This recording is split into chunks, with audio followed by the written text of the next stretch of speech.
Joining me now are the parents of one of those being held, Rachel Goldberg and Jon Polin, whose son Hersh is one of the hostages.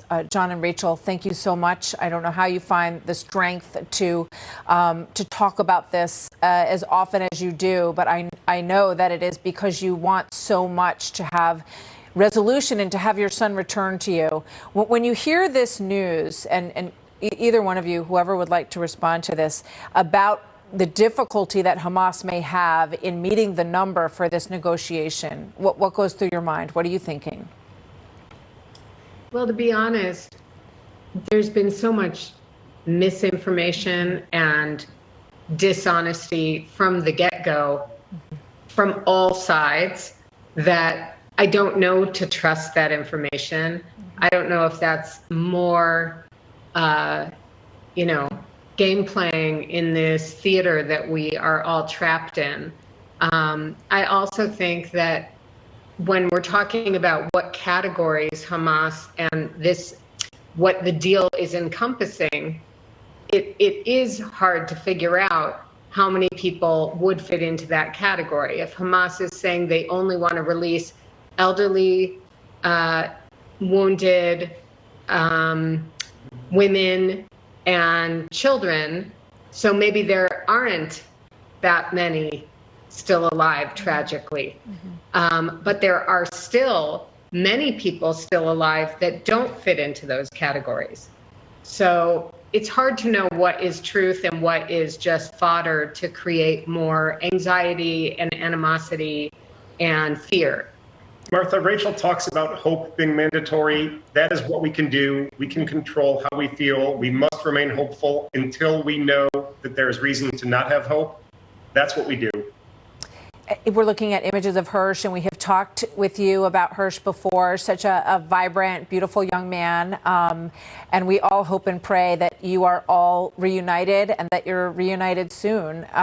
Jon, what is your message? I know a lot of the families feel that the priority, and we were always told by the leadership in Israel that there were two goals: to bring home the hostages and to eradicate Hamas. Tell me how you feel about those goals now.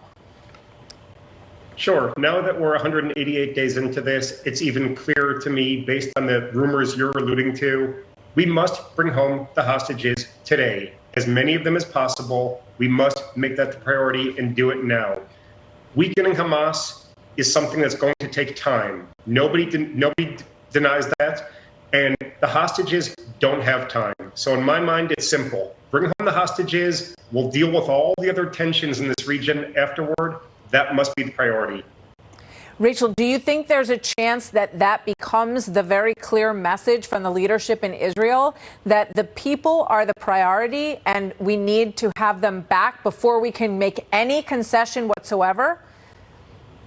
Well, the information that we're getting is that this most recent round of talks in Cairo with the four parties that are available to have the conversations, that there is a deal on the table right now that the United States, Israel, Qatar, and Egypt have all agreed is a solid deal. It's a hard deal for Israel. It is going to cost a lot, but Israel has leaned in. And so I do think that Israel is ready to do that. That deal is now waiting squarely on Hamas's table, and it's their turn to show the world, do they truly care about their suffering people? Because this is their chance to stop their people, these thousands and thousands and thousands of innocent civilians caught in Gaza. They can stop that now if they agree to this deal. So this is their chance to prove, this is the ticket. The proof is in the pudding. Are you going to take the ticket or not?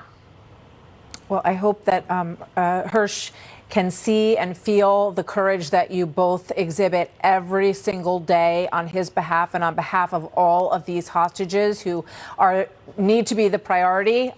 We had over 30 Americans killed, and still several Americans held hostages, some of whom we know were killed, and some of whom we hope and pray are alive and will be liberated soon. So Rachel and Jon, thank you so much. Good to have you with us again today. Thank you. Thank you, Martha.